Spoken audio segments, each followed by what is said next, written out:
They pass to a beach where the river lilies flow up into the sun on a school trip. A moonbeam. His head adjusted in abrupt neglect. Thomas regards a picture of his mother. Her face taut and respectful, her gown lithe and youthful, as she is coming to acknowledge she is no longer. Sometimes, he hesitates to consider, clothes take on the life which we lack. Another thought. The savage man is alive, the Ben Gunn wild man, because he need wear nothing. Free as Adam and Eve, he struts and hunts, a blue face masking his teeth asleep in the night. His teeth, Thomas considers, would chortle like orphans, every predator developing some conscience out of the guilt of having consumed other weak things with them. What if the strong devoured only the strong? Thomas's mother is scrubbing her hands with disinfectant in the photograph. Outside is black. He remembers that he took it during the first lockdown, when the world retreated, when houses out of Leviticus, rife with leprosy, dawned on everyone. Yes, there was something wrong with the world, but the solution was neither here nor there. And there was no question, at least as far as he knew, and as Tudor seemed to know. There were only visions, visions and premonitions of the great and terrible. He lowers the screen and regards the light above. Great and terrible are one. There is one answer to all of it, I am certain, and it is obvious. The sea retracts the earliest reflecting stars, but not to me. Why do I feel I have to live a life just to know? It is the first time he has spoken out loud, unapologetically, in Mr. King's presence. A gull lands. They have not gotten on as teachers and students are expected to, have they? With this thought, the professorial look of the grown man opens into something like a childish reserve. The red cheeks cave into an eye-dark lagoon. This is the picture of one of his less concerned, more fun-loving classmates. No older man has this expression until they view again the concerns at the beginning of their lives, the really important questions that resound in the human imagination, green with the flowers of thought before ever being flattened down with money. The greyness in Thomas's eyes, however, was ancient. Randomly at the queue to the Natural History Museum, he once met a black spiritualist from Louisiana who told him he had lived 73 past lives, a bone brightness glittering from her teeth. All this turned through his inner wheels like deluge under a windmill, making it work harder, proving its design. It was this ancient youth that King saw in him, and King's hidden youth that he looked back through towards his own innocence, figure, or something like it in Thomas. Neither feels any reason to justify himself. The naked primordiality of the interaction, as above the pool where the first prokaryotes emerged, is dislodged by a question more political and amenable to an older man. "Sir," What if all the major ideologies have been exhausted? Says Thomas. Won't that mean the right answer is the only one left? After a moment, Mr. King says, I don't know, quietly, as if speaking into his depths. I'm starting to think, says Thomas, an event is near. An event? Generation X, your generation, sir, are broadly characterized by horrific irony. King sighs.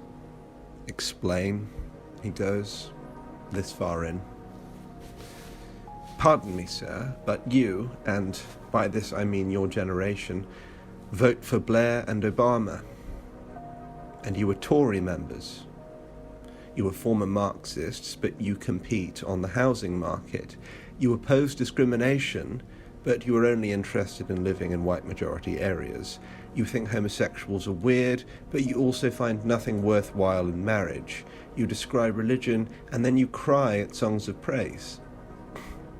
Once more, forgive me for saying all of this. You are just the nearest person to hear me, but I cannot work out how any of you have managed to live like that. Everything has a false bottom, belongs on the edge of abyss. I would kill myself. Do not joke about that. I can't speak with you. Unless, sir, some irony is involved, some great grinning irony that puts all these half-beliefs at ease from its own emptiness, from being internally empty, sir, like you might be. I'm not sure, sorry. But something like that would work, must work in you and people like you, and our politics by extension, in order to make the world make sense for you. What is your point, Tom? My point? His mouth agonizes between breathing and a grief-stricken shape that yet resembles a grin, a kind of lung wound glad to be discovered by a surgeon, is that, excuse me, you are getting on. And if you're not getting on, you will be getting on. The air changes. That is the only way he can think of what happens. I know I'm going to die, says Mr. King.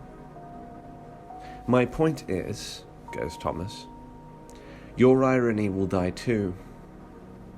Not just yours, the irony of all of you.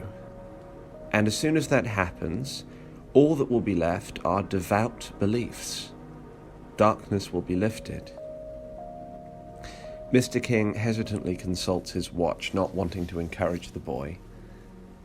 If he had this conversation with a colleague, he would want to rescue him with a quip, a razor slash of argument to cut away from the misery. A thought. All these beliefs you Gen Zers have, he doesn't like the phrase, but all right, they gestated online, just like the beliefs of the millennials you despise, the snowflake stuff you called it once, I recall. And isn't that darkness? Darkness to you, at least. Maybe you'll miss us and our irony. Quite possibly. I am only saying what I know will happen. The nerve. You know what will happen. The boy has gone silent. He removes his phone, holds it to King. Subs ombre fincte. Under liberation's shadow, he will himself usurp the city and people. A poem you did? King remembers his pastoral role. This is good. It's a prophecy from the 16th century about the future of the world. I used to find it ridiculous. Mr. King does not ask where he found the time to find this. But now, says Tom, you were talking about the internet. The internet made everything believable, and as a result, it bankrupted the regimes of truth. This happened in 2016, principally, although I can't work out whether it was a good or bad thing. Today, it's much harder for someone to commit war crimes in the Middle East and avoid being called a Nazi pedophile demon online, as perhaps they deserve to be called. Anyway, he checks. Mr. King is still listening. He, Thomas, has not been reported to men in a white van. When it is revealed that what makes truth truth is power and branding, when legacy media have to unbury themselves consistently in order to distinguish themselves from 4chan, from Vox, from Substack, power enters the process of being challenged. Members of the public like myself can watch these organizations tear each other limb from limb. It's funny. He stops. But something takes their place. Prophecies. Has he been understood? Yes, sir, yes. The news must tell us what is coming. It has to compete with what has been prophesied. Nostradamus and David Icke are the cutting edge of a long historical sword. What are they fighting?